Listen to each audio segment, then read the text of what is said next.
सभी भक्तों को जय श्री राम। सृष्टि के आरंभ से ही जब जब अधर्म बढ़ा है, भगवान विष्णु ने अपने भक्तों और धर्म की रक्षा के लिए अलग अलग रूपों में अवतार लिया है। इन्हीं अवतारों में से एक है नरसिंह अवतार, जो भगवान विष्णु का चौथा अवतार माना जाता है। इस अवतार में भगवान ने आधा मनुष्य और आधा सिंह का अद्भुत रूप धारण किया था, ताकि वे अपने भक्त प्रहलाद की रक्षा कर सके और अधर्मी राजा हिरण्यकशिपु का अंत कर सके। हिरण्यकशिपु और हिरण्याक्ष दो असुर भाई थे, जो पहले जन्म में भगवान के द्वारपाल जय और विजय थे। जब उन्होंने भगवान विष्णु के भक्तों के साथ असभ्य व्यवहार किया, तब उन्हें श्राप मिला कि वे तीनों जन्मों तक असुर बनकर जन्म लेंगे और भगवान विष्णु द्वारा ही मारे जाएंगे। यही हिरण्यकशिपु और हिरण्याक्ष आगे चलकर इस शाप के कारण असुर बन गए। इससे पिछले एपिसोड में आपने भगवान विष्णु के वाराह अवतार के दर्शन किए थे, जिसमें भगवान विष्णु ने हिरण्याक्ष का वध किया था। अपनी भाई की मृत्यु से हिरण्यकशिपु अत्यंत क्रोधित हो गया और उसने निश्चय किया कि वह भगवान विष्णु का वध करेगा तथा देवताओं पर विजय प्राप्त कर लेगा। वह कठोर तपस्या करने लगा और उसकी तपस्या से प्रसन्न होकर ब्रह्मा जी प्रकट हुए। उनसे वर मांगने को कहा। हिरण्यकशिपु ने मांगा कि मुझे कोई भी मनुष्य या पशु न मार सके, न दिन में मार सके, न रात में मार सके, न धरती पर, न आकाश में, न घर के भीतर, न घर के बाहर, और न किसी अस्त्र या शस्त्र से। ब्रह्मा जी ने तथास्तु कह दिया। इस वरदान के बाद हिरण्यकशिपु अहंकारी और अत्याचारी बन गया। उसने तीनों लोक पर अधिकार कर लिया और आदेश दे दिया कि सभी लोग केवल उसी की पूजा करेंगे, और जिसने भी भगवान विष्णु का नाम लिया उसे दंड दिया जाता था। हिरण्यकशिपु का पुत्र प्रहलाद बचपन से ही भगवान विष्णु का अनन्य भक्त था। वह हर समय भगवान के नाम का जाप करता और सभी को ईश्वर भक्ति का उपदेश देता। यह देखकर हिरण्यकशिपु क्रोधित हो गया।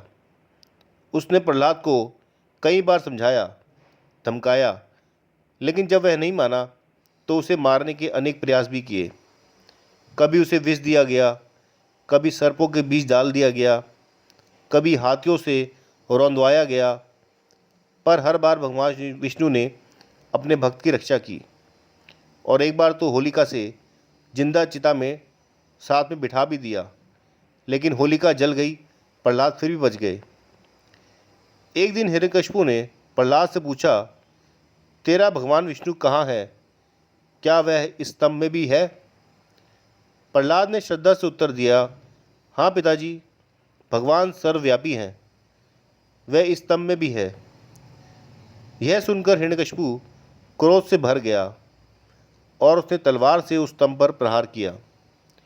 उसी क्षण भयंकर गर्जना के साथ स्तंभ फट गया और उसमें से प्रकट हुए भगवान नरसिंह, जिनका शरीर मनुष्य का था और मुख सिंह का। यह अद्भुत रूप देखकर तीनों लोग कांप उठे। भगवान नरसिंह ने हिरण्यकशिपु को पकड़ लिया और संध्या समय, जो ना दिन था न रात, महल की देहरी पर, जो ना घर के भीतर थी ना बाहर, अपने नाखूनों से, जो ना अस्त्र थे ना शस्त्र, उसका वध कर दिया। इस प्रकार भगवान विष्णु ने अपने भक्त प्रहलाद की रक्षा की और अधर्मी का अंत किया, बिना ब्रह्मा जी के वरदान का उल्लंघन किए। हिरण्यकशिपु के वध के बाद भी भगवान नरसिंह का क्रोध शांत नहीं हुआ। तब सभी देवता, ब्रह्मा जी और लक्ष्मी जी ने उन्हें शांत करने की प्रार्थना की, लेकिन कोई सफल नहीं हुआ। अंत में स्वयं प्रहलाद ने भगवान के चरणों में जाकर भक्ति भाव से प्रार्थना की। प्रहलाद की भक्ति देखकर भगवान नरसिंह का हृदय पिघल गया। उन्होंने प्रहलाद को गले लगाया और वरदान दिया कि तू सदा धर्म का पालन करेगा और तेरे वंश में सदैव भक्ति बनी रहेगी। नरसिंह अवतार हमें यही सिखाता है कि भगवान अपने भक्तों की रक्षा हर परिस्थिति में करते हैं, और जब भक्त सच्चे मन से भक्ति करता है तो ईश्वर स्वयं उसके रक्षक बन जाते हैं। भले ही संसार में अधर्म का कितना भी बोलबाला क्यों न हो, अंत में विजय सत्य और भक्ति की ही होती है। भगवान नरसिंह का ये अवतार न केवल भक्त प्रहलाद की रक्षा का प्रतीक है, बल्कि यह संदेश भी देता है कि अहंकार का अंत निश्चित है। आपको नरसिंह अवतार की ये कथा कैसी लगी, आप हमें ज़रूर कमेंट करके बताएं।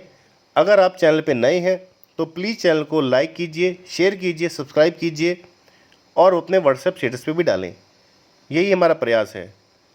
जय श्री राम, जय विष्णु अवतार, जय नरसिंह अवतार।